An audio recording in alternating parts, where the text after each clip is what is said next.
நிறை வாழ்விற்கான நிச்சயம். பசியாயிருந்தேன், எனக்கு போஜனம் கொடுத்தீர்கள். தாகமாயிருந்தேன், என் தாகத்தை தீர்த்தீர்கள்.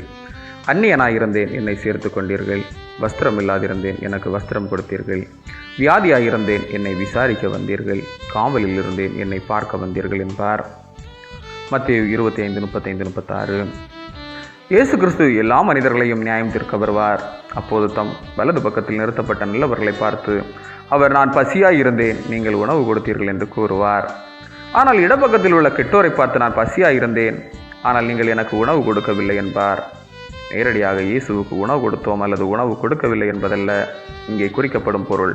இந்த சிறியரில் ஒருவருக்கு நாம் எதை செய்கிறோமோ அதை ஆண்டவருக்கே செய்வதாகும்.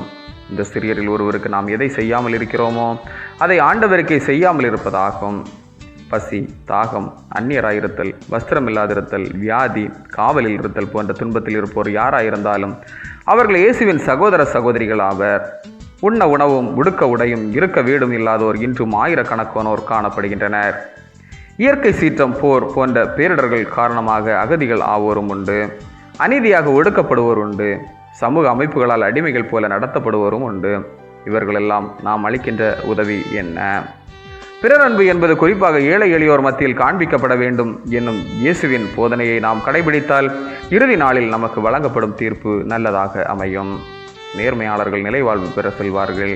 ஆகவே அடிப்படை தேவைகளான உணவு, உடை, உறைவிடம் இல்லாதோருக்கு இறங்கி நிறைவாழ்வை பெறுவோம். ஆமீன். இந்த நாள் உங்களுக்கு இனிய நாளாக மலரட்டும்.